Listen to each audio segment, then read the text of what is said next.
Hello and welcome to Byju's IAS.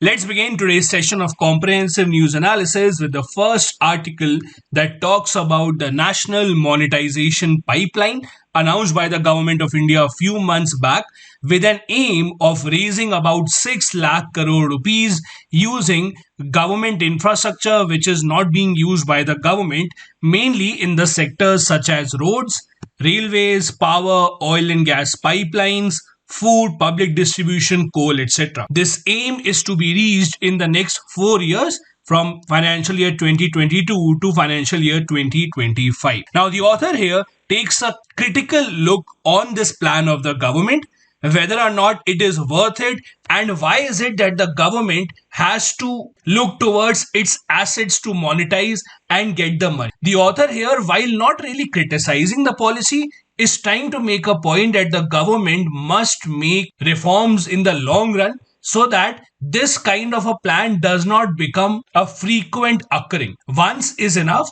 but the government should look into itself. Why have we reached this point that we now have to use the government infrastructure and give it to the private sector in order to raise money out of it? What are the potentials that the government sector has right now, and what can we learn from this particular decision? The author here says that the Niti Aayog has also pointed out that the asset monetization program will unlock the value of investment in the public sector assets. Not just this entire plan will boost the economy, generate better employment opportunities, drive the competitiveness in the Indian market, and all of this will be done not by transferring ownership to the private sector, but just allowing the private sector to use the already built infrastructure by the government sector, which in many cases is lying vacant or is not being used. The author here, as I said, wants the government to introspect and see the potential of its own enterprises. As per the Department of Public Enterprises, there are 256 central public sector undertakings which employ about 10 lakh people altogether. They posted a net profit of about 93,000 crore. Out of these, 96 has been conferred the different Ratna status, including Mini Ratnas, Nav Ratnas, and Maharatna. The author says that this figure of profit posted by them is much lower as compared to what their potential is. The government must look at the true potential of the 8 core industries, including coal, crude oil, natural gas, etc., that make up 40% of the index of industrial production. The write-up also tells us a lot of information from the recent economic survey. This year's economic survey pointed out that in order to achieve the aim of becoming a $5 trillion economy, the Indian government needs to invest about $1.5 trillion on its infrastructure by the year 2024-25. This is a long way away from our current investment pattern. And this is mainly because the PSUs are not earning enough profit for the government. The author says that there are a lot of reasons behind the decline of the PSU sector, which are very obvious. For example, cost overruns. For instance, the project which was supposed to be completed in 2024 gets delayed and gets completed in 2030. In all these years in between, the operational cost, the increased cost of raw material, the increased cost of labor involved eventually doubles the cost of the project. The government has also been very reluctant in implementing the labor reforms. There is also a problem of lack of coordination between different ministries and departments who are working on the same project. Not just this, the government bureaucracy does not want to experiment and take bold decisions.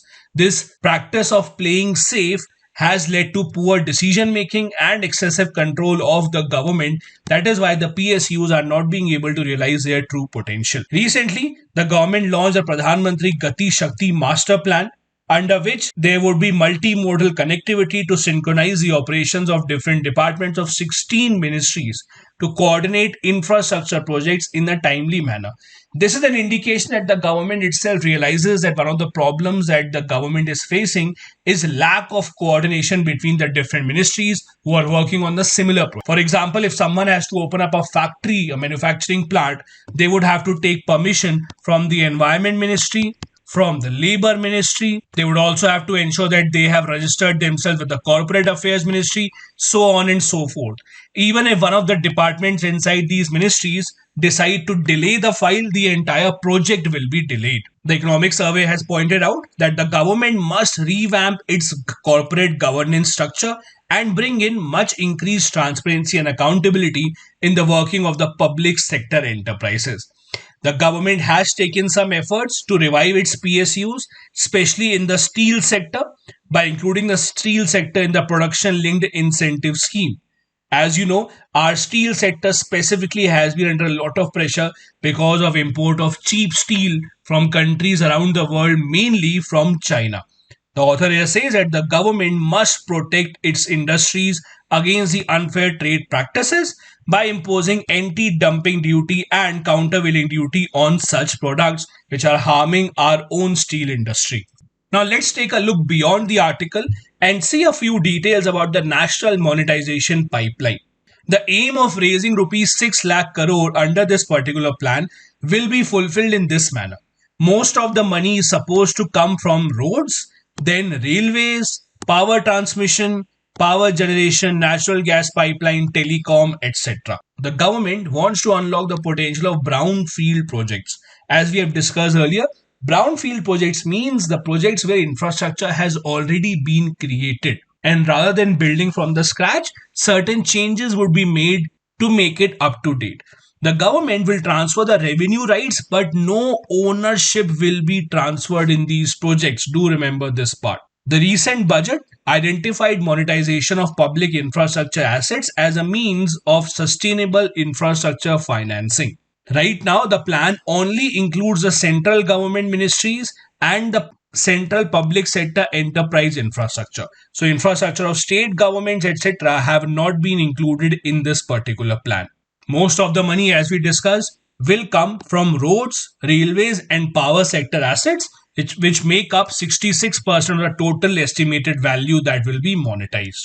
As discussed, this project will run along with the National Infrastructure Pipeline, which is worth rupees 100 lakh crore. It was announced in December 2019. Out of this 100 lakh crore, 43 lakh crore has to come from the center government, and the national monetization plan of 6 lakh crore makes up about 14% of this funding from the center government.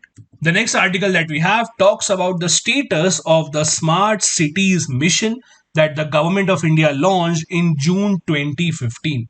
As you know, this was one of the flagship projects of the first term of the Modi government, in which 100 cities were selected based on a lot of parameters, and the government decided to upgrade their infrastructure and quality of life with significant investments. The authors here are saying that over 6 years have passed, but the objective of the smart city mission still remains unachieved, and there are a lot of reasons behind that, and the government must look into that. In September 2020, the Ministry of Housing and Urban Affairs, which is implementing this particular project, said that from now onwards, the smart cities will also focus on building climate friendly infrastructure and ensuring that the streets of the cities are safe for people. Realizing that the project is running way behind the deadline, the center government extended the deadline and said that now the project will be completed by June 2023. A lot of plans still remain unimplemented, mainly because of the COVID-19 pandemic. As of November 2021, that is just a month ago, a total of 6,452 projects at a cost of about 1.84 lakh crore were tendered, and out of them about 5,800 projects are at the implementation stage. However, a lot of these projects have also come under criticism. For example, in Chennai, there was a project of upgradation of Chennai Pondi Bazaar shopping area by building an elevated skywalk to the local bus stand. However, after the recent Chennai floods, many experts said that the poor drainage planning of this project was responsible for the problem of flooding in this area. The government, on its part, has established smart city special purpose vehicles and empowered them to take decisions on implementation of the projects. The center government or the union ministry do not have to be consulted before implementing individual projects. However, even then, the pace of implementation of projects under the Smart City mission has been lukewarm. The article points out that there are a lot of challenges in implementing this particular project. The key features that you expect in smart cities include livability, the economic ability, and sustainability. These should be complemented with clean water, safe streets, public spaces, good public transport, education, etc. However, in practice, none of this has happened. If any project has been undertaking, those are mainly only for infrastructure purposes without a lot of attention being paid to the other challenges. There are a few successful examples that we can learn from. For example, Ahmedabad, Bhopal, Bhubaneswar, Indore, Pune has built a lot of housing infrastructure in the past few years and have converted their slums into good quality houses. Some of these projects have costed over 1000 crore rupees. However, these examples are far and few in between and have not paid much attention to the problem of climate change. Now, I wanted to highlight to you the most updated data of the Smart City Mission. This is the data of Smart City Mission as of today, taken from the Smart City Mission website. There are 100 cities that are covered under it. A total of 6,504 projects have been tendered, and work has only been completed in less than half of them. As you can see, of the total proposed investment, only about one fourth of it has been used in the completed projects. Now, the other question that we should ask ourselves is, why do we need smart cities? Let me ask you a very simple question. If you are in a private sector job, then after your graduation, in which city do you think you will get a good job in India? Or which city do you think is suitable for your living if you have to sustain a good life? Now, I am sure that even if you all make a list of such cities, you will not be able to make a list of more than 10 cities. Let's say there is Delhi, Mumbai, Chennai, Bangalore, Hyderabad, Pune, Ahmedabad, Kolkata, Bangalore. Let's even include Lucknow, even though I know there are not a lot of private sector jobs in cities such as Lucknow. It is very difficult to make a list beyond this of the cities where you think that you will get good jobs. You might want to stretch yourself and say, oh, I can also get a job in Chandigarh. But the reality is, it will be very hard. Even if you stretch yourself, the list would only have 12 to 15 cities. Now, just imagine in a country of India's size with 138 crore population, if the entire youth is only focusing on 12 to 15 cities to settle down, what will be the condition of these cities? None of these cities have been built to handle such a load of population. The infrastructure, even in the best of our cities, is not made to handle such a large population. That is why even the best of our cities, be it Bombay, be it Delhi, be it Bangalore, Pune, are reeling under the pressure of population. That is why the Smart City project intends to make cities from where people do not have to migrate to other cities. A lot of you, if you're working in the private sector, do not want to leave your home city, but you have to just because there are not enough jobs available.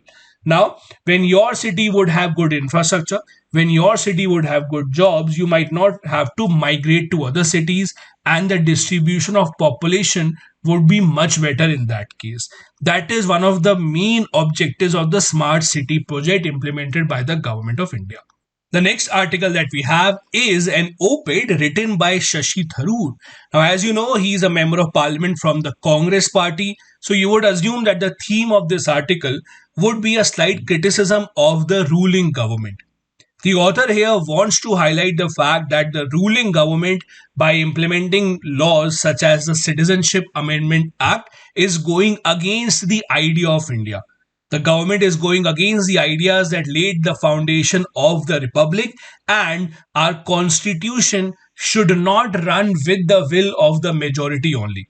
The majority does not have unlimited powers to amend whatever they want in the constitution. This is the underlying theme of this article written by Shashi Tharoor. He says that in the post-colonial India, we were a poor, illiterate, and a country divided by many castes, religions, etc. However, as a collective unit, we rose from that position to become an extremely powerful and empowered country right now. That has been made possible not because the government thrust its ideas on the people. It was because India has always been a liberal country, allowing people to follow their own identity and their own culture and traditions. Rather than being governed by the will of the majority, the constitution makers made sure that India follows the rule of law. where each individual is empowered rather than empowering the groups. That is why we adopted the concept of universal adult franchise, where people belonging to any creed, caste, or religion have one single vote and are empowered to choose who will represent them.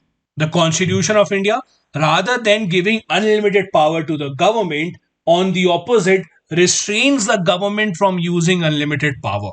As you know, constitutional government means a limited government.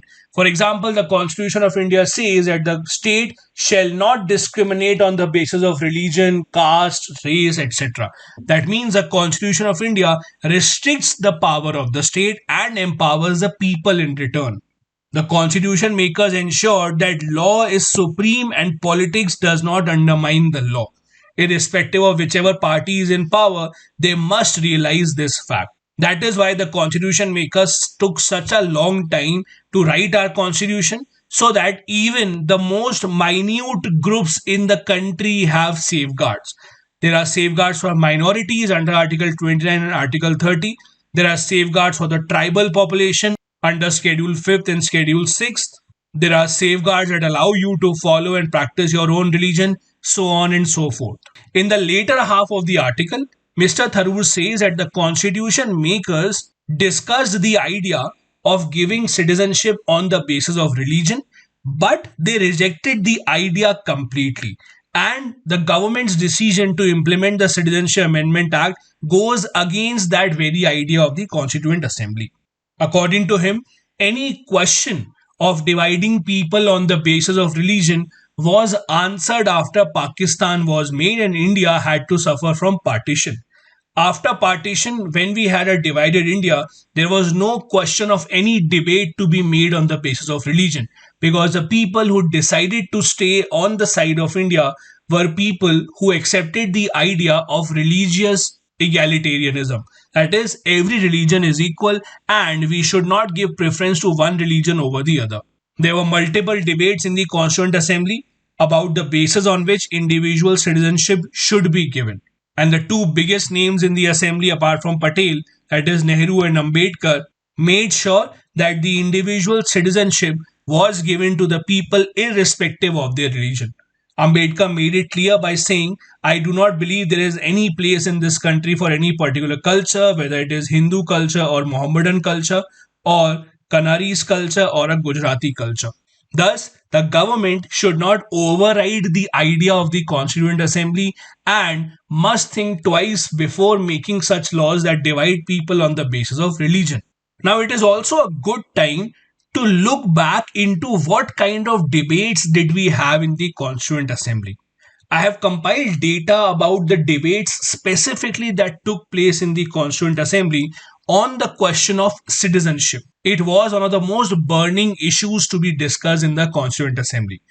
Dr. Ambedkar, in fact, said on record that the question of citizenship has given a headache to the drafting committee, and that multiple drafts were prepared and destroyed before the members of the drafting committee could arrive at a consensus.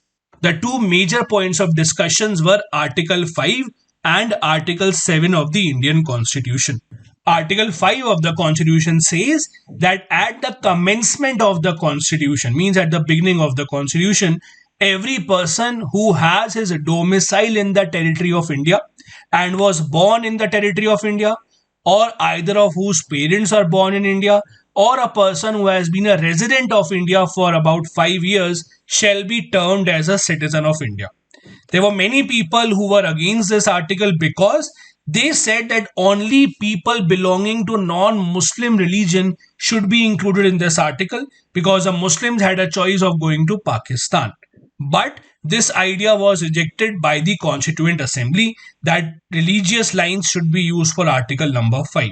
The other debate was about Article 7, which was earlier considered as Article 5A. This was specifically to give rights of citizenship to certain migrants to Pakistan. As per this article, any person who has after 1st March 1947 migrated from India to Pakistan shall not be considered as a citizen of India. But if the person has come back to the territory of India after applying for a permit of resettlement shall be considered as an Indian citizen.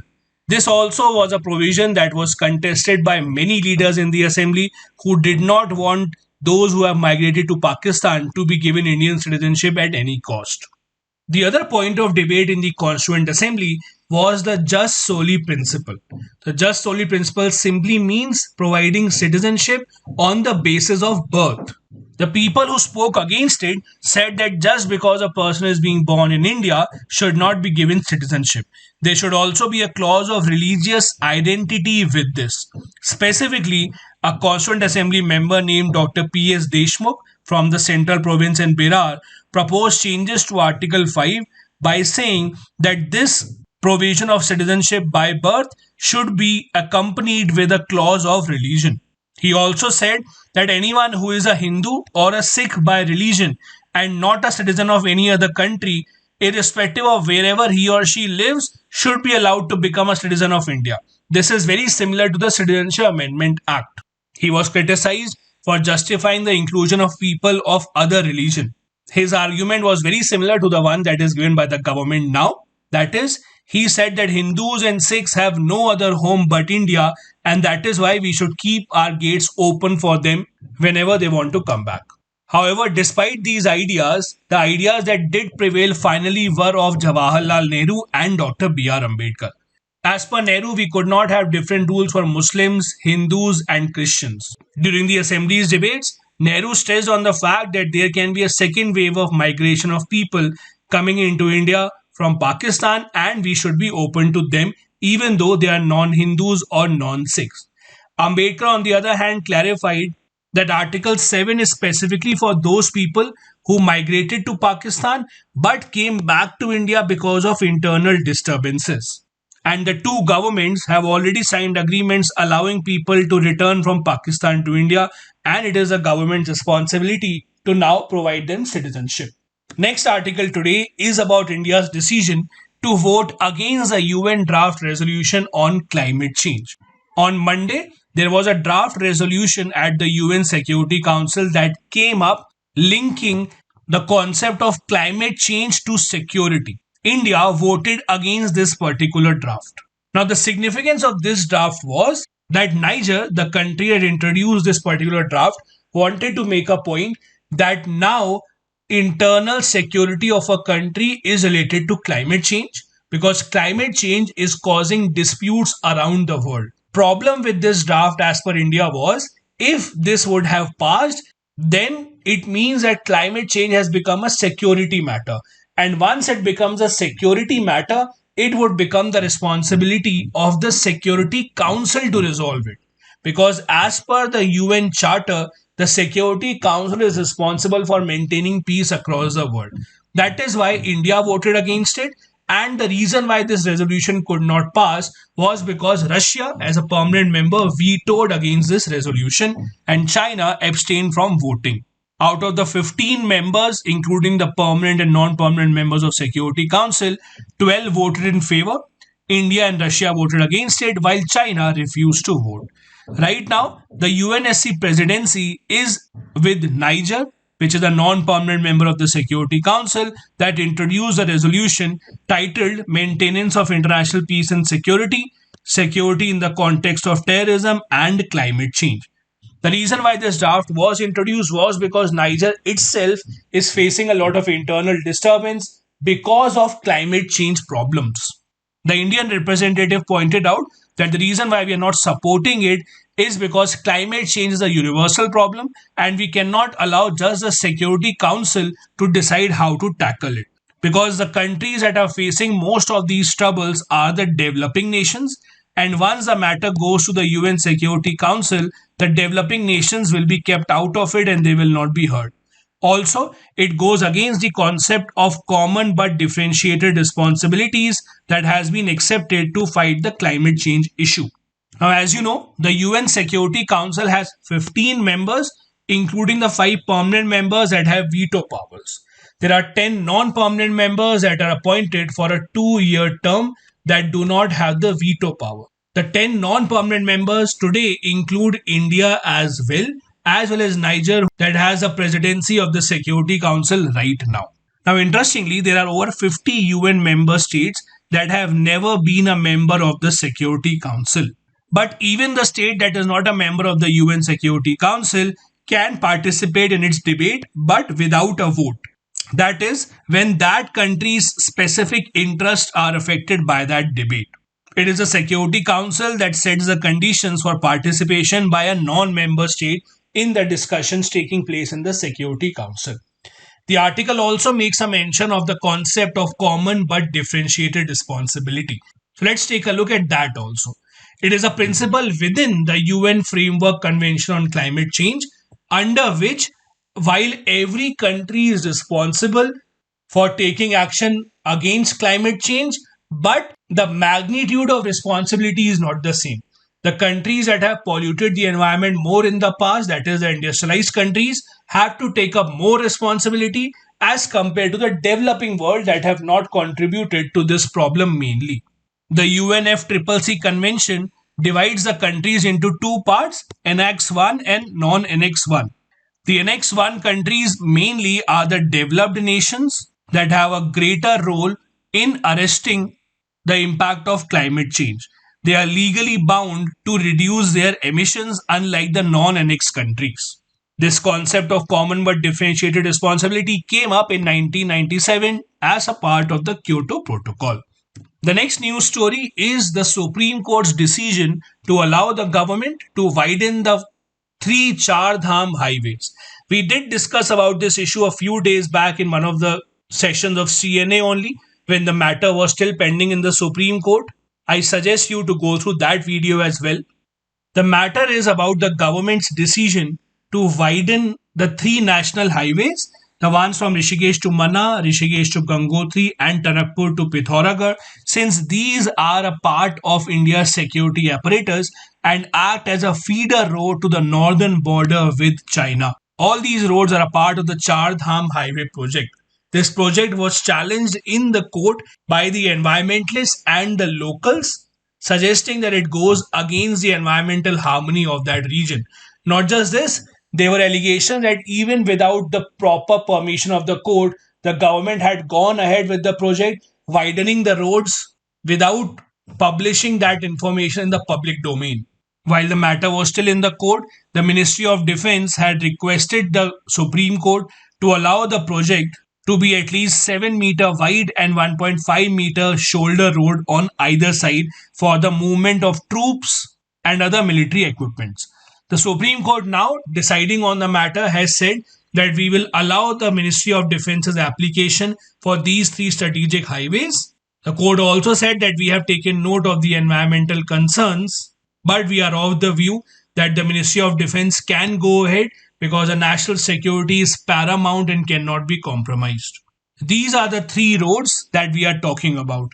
That is, the one that connects from Rishikesh to Manna, the second is from Rishikesh to Gangotri, while the third is from Pithoragarh to Tanakpur.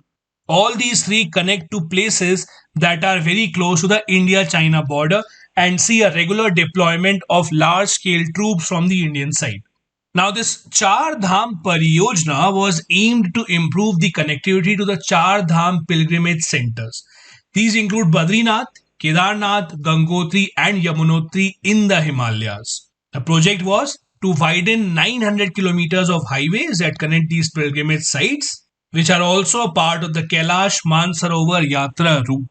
As I said, these roads connect the India-China border with the army camps in Dehradun and in Meerut, where we also have missile bases and heavy machineries. There were multiple concerns raised about this project. For example, environmental concerns, since this project may destroy about 690 hectares of forest, which has 55,000 trees. Not just this, bird species such as Scullage pheasant, which is a part of Schedule 1 of the Wildlife Protection Act, Tragopans, another first schedule species of cultures which are a part of first schedule again, are found in these areas. Although there are no scientific links found between this particular project and the recent tragedy of glacier breaking down in Chamoli, but indiscriminate road construction has led to a lot of landslides in this region of late, with increased instances of flash floods. That is why this Petition was filed against the project in the Supreme Court. These were the articles we wanted to discuss from the Hindu newspaper today. Now, a couple of practice questions. Number one, critically examine the national monetization pipeline. Can it be the panacea for the growth in India? Second, evaluate the status of the smart cities mission. What is the climate smart cities assessment framework? How far has the smart cities mission progressed? Both of these questions have to be answered within 250 words each. Thank you so much for watching the video.